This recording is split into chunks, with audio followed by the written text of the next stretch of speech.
I'm here with Jean Campbell, Senior Editor for Beadwork and Stitch Pro.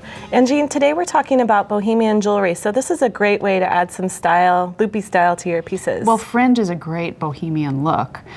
Today we're going to talk about, as opposed to just a straight fringe, this is a looped fringe. So it's a little bit different than It's a little bit different. And you can use it in all different kinds of ways. Today I'm going to demonstrate on size 8s on a peyote stitch, but you can put it at the edge of brick stitch or square stitch or even fabric. Oh, wonderful. Yeah. So what I'm going to do is just string a length of size 11s, and I'm using size 11s off of these 8s just because I know it's going to make a nice curve, but you can use anything to make looped fringe. So you could use crystals or gemstones or any type of bead? Anything, yeah. You could even put charms. Good idea. Yeah. For this, I want this loop to be nice and big, so I'm going to skip 2. I'm coming out this bead, I'm going to skip 2 and pass through the next one. So that makes a nice big loop. You see how that is? Yeah. So what I've done here. So once you decide, let me just, sorry to interrupt. Sure, no. Once you make one, then and you get the look you want, would you go back and count so that each one is even? It's smart. You can eyeball it if it's super long, but it's Stitch Pro smart. Can eyeball it. Yeah, I would go ahead and count. Okay. Make them 20 every time or 10 every time. Right. Mm-hmm.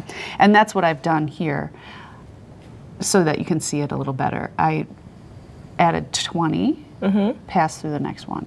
Added 20, passed through. Like that. So. And then how would you end? Do you just finish it through your work? Like you end any thread, just tie it off between threads, pass through a bunch of beads, that kind of thing.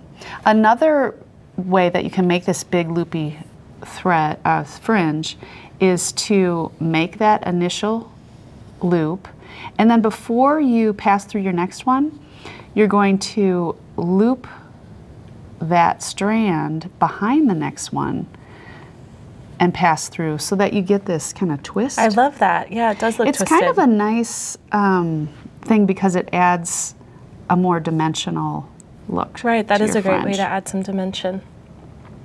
Now, another way that you can play with the fringe is to use fewer beads. Here I've used 10. Oh, and you're not skipping in between. Right, and gone through every single one, and you see what happens? Very feathery. It makes a real kind of coily look. Right, so pretty.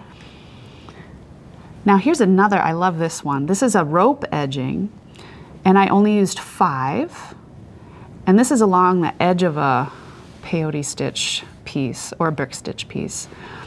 I used 5, passed down through and up through, and then added 5, and you just go, it's like a whip stitch. So you're kind of overlapping each row on top of the previous row? Yeah, and what's nice is it gives this rope edging and will hide the exposed threads on the edge of your piece. Oh yeah, that just gives it a really finished look too. Very pretty. And I love the way that you showed us in contrasting colors.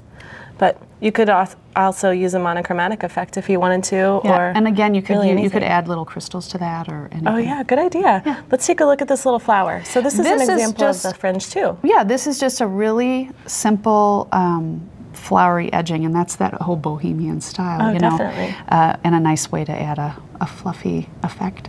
I'm really looking forward to more seed bead projects from you this season. Thanks so much, Jean.